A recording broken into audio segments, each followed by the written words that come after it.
Alright, what's up guys? Got a different camera angle for you today and figured I'd work some Alabama Coastal.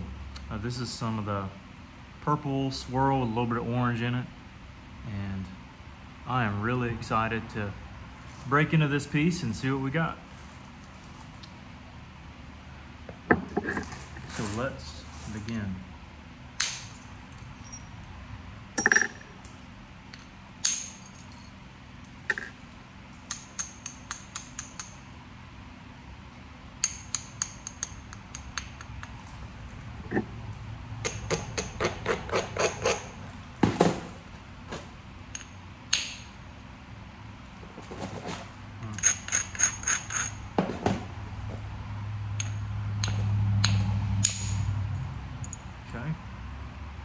See a lot of good orange in there.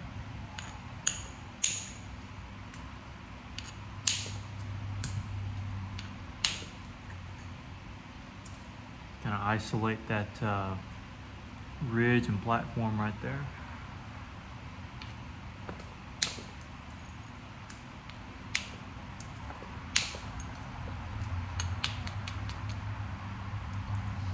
In that case, I did a little bit of thinning more than anything, or preparing more than anything. Really, really pretty stuff.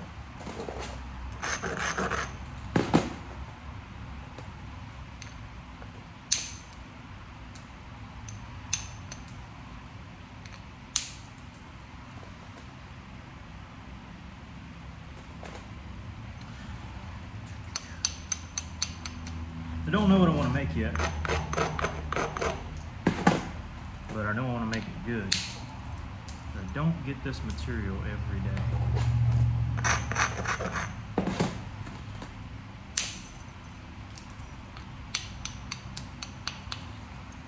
In fact, I had left this piece at a buddy's house,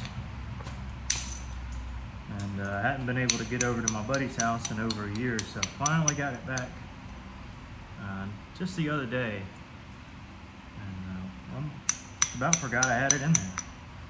So that was a neat surprise.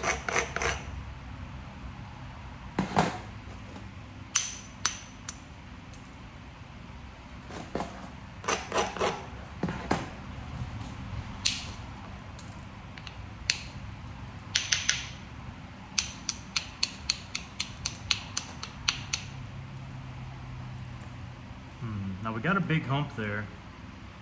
Really no way to get to it other than to try to thin the edge down.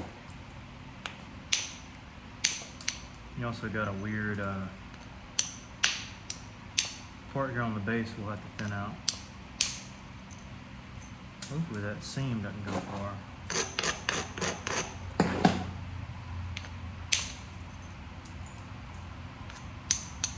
There's our first fossil. Gotta try to blow by.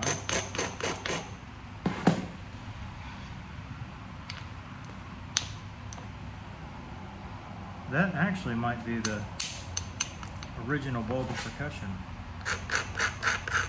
Let's see. Might have been. Unfortunately, we'll have to remove a little bit of our width to make sure we get some of these odd and end places. There's no good way to reach that one. I mean, maybe from right here. But the best way I've found to do it is try to get your edge relatively center line.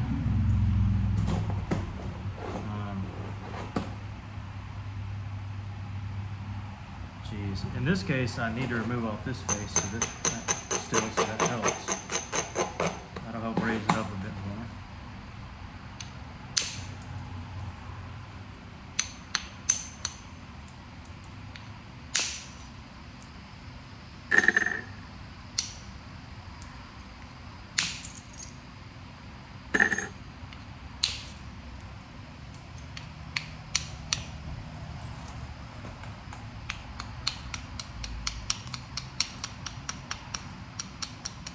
That will definitely help. Now for that tall ridge,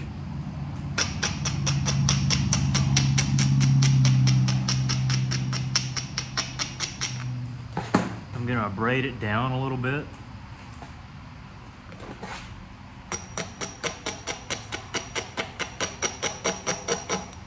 Turn the edge, and this edge right here, make no mistake about it, is center line as it gets. But you're not trying to press in on these particular strikes, you're trying to push down. Feel that flake released almost this way instead of that way? Do the same thing beside it. Alright, now that one rolled a little bit up over the ridge, but primarily it was down too. And that's for a reason.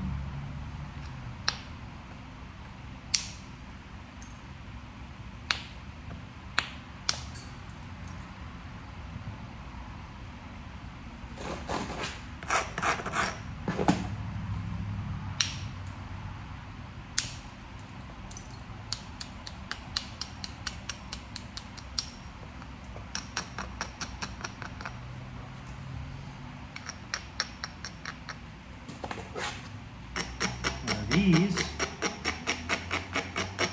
are still center line, but they have a little bit more of a ridge to follow because we gouged out the side. So you can press a little bit further in on these.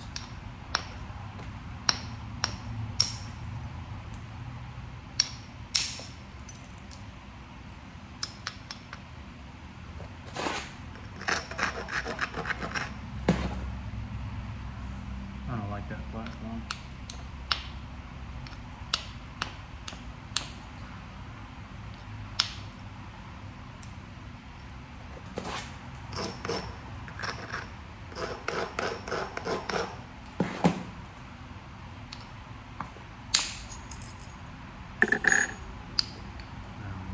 Finally able to roll over it.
Yeah, so there was a seam going towards this little area here, which is quite unfortunate.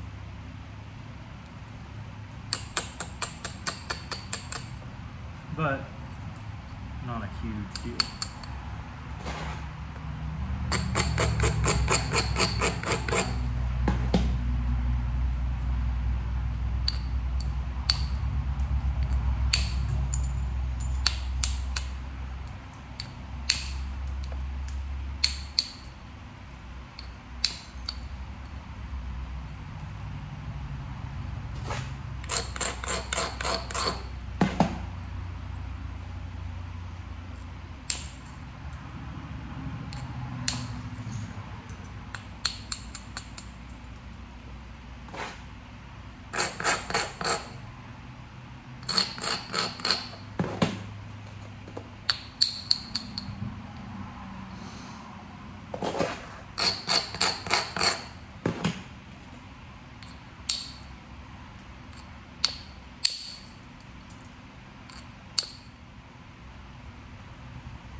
starting to find a little rhythm here.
Should have braided.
So in order to get my symmetry right, I did have to lose a little bit of width.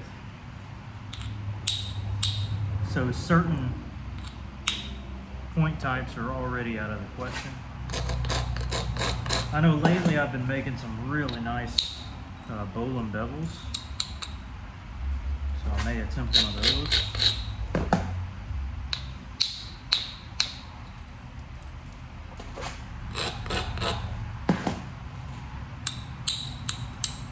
I think this is definitely a good candidate for it.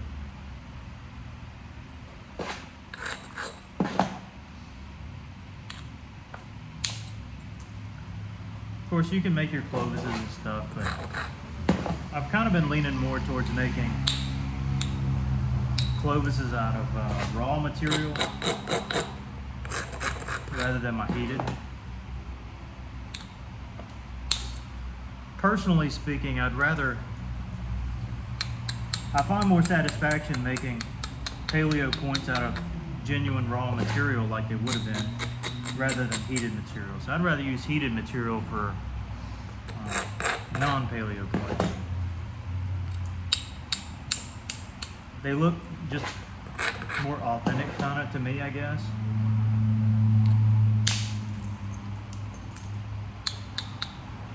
And I feel better about it. So that's why I do it. Alright, we're drawing her in. Again, the reason I say bowline is because we still got a little weird area there.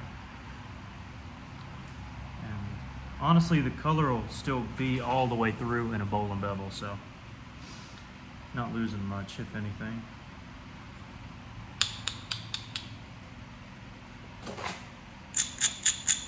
And it can afford me to make it, you know, I have plenty of width to work for a bowline to make it as nice as I need it to be. You know, I have more real estate to really dial it in,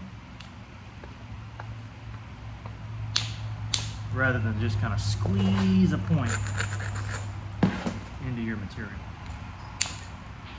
Like, I could make a point, you know, that's this big and start with a spall that's this big, the same size, and do a pretty good job with it, but I'd have to keep some high edges, keep some low edges. I wouldn't be able to get my convexity just right. But if I was working, I wanted to finish a piece this size, and I started on a piece, well, not that big, but, you know, bigger, I could easily work the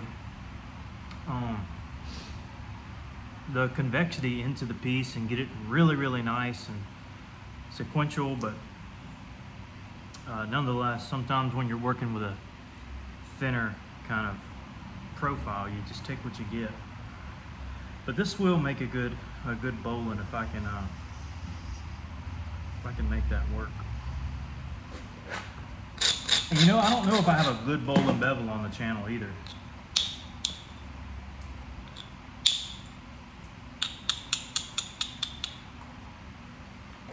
So that'll be a double whammy.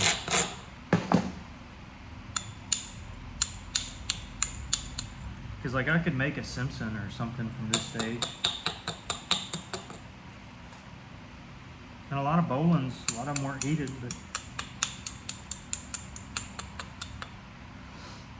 some of the recent bowlines I've made heated, from heated material, and they were really good.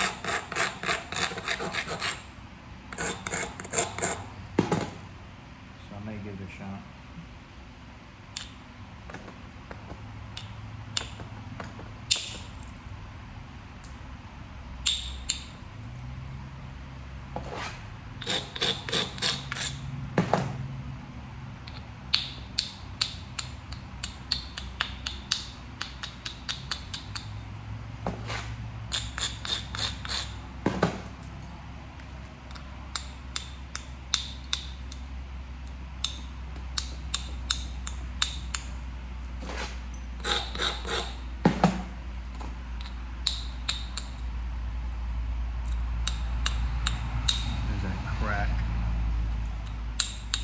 Fossil, really.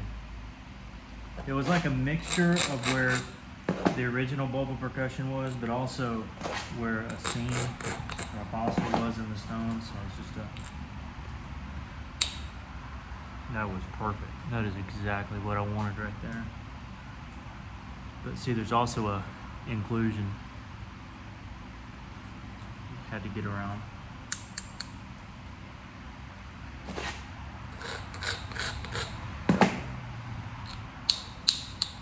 I will say, in my personal journey as a flint napper, of course you learn more and more as you continue to do it, but I've been shifting more from artsy looking points to trying to get them a little bit more authentic. Some of my bases were really too wide, especially on some of my old Kurt corner notches. I look back at them, and they used to be my favorite point, but now it's like, oh, I could fix that.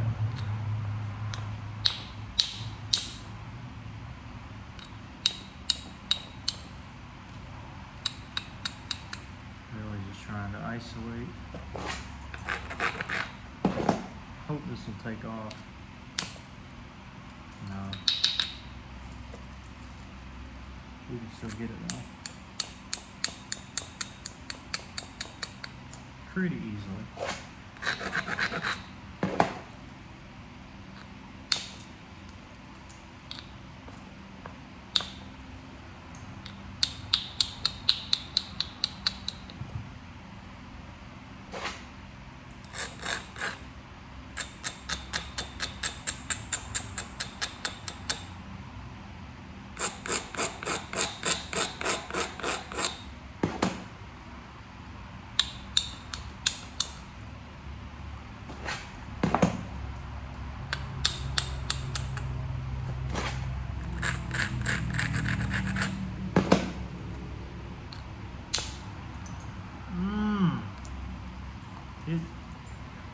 wanted to undercut it, but it didn't quite do it.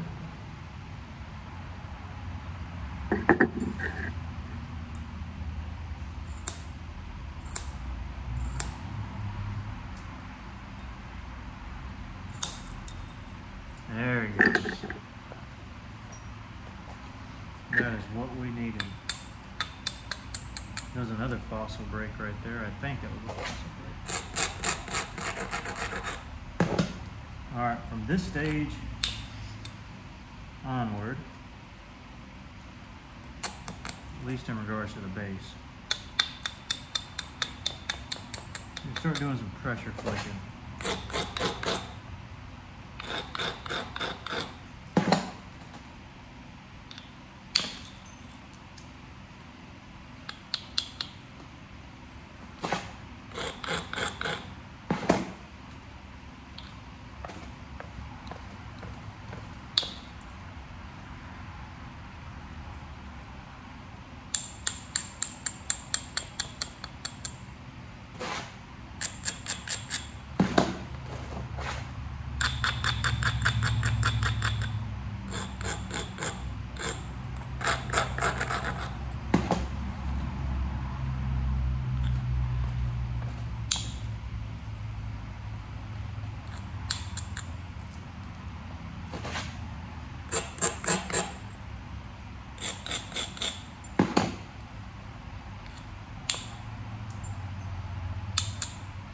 That wasn't good.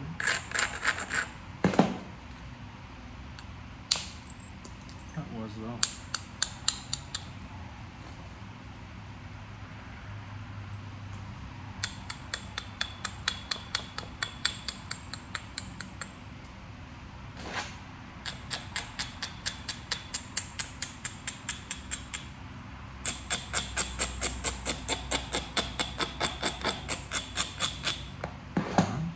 So we're getting it shaped up. It's almost shaped like a Clovis. Same kind of process.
Okay, I'll switch to a little smaller bopper.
closer.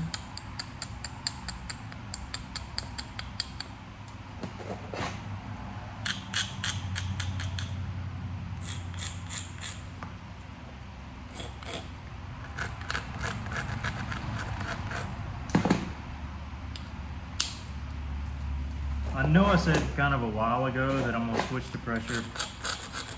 Well, bear with me here.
I think at this stage, which we've already got some translucence there, I'm gonna run in the house really quick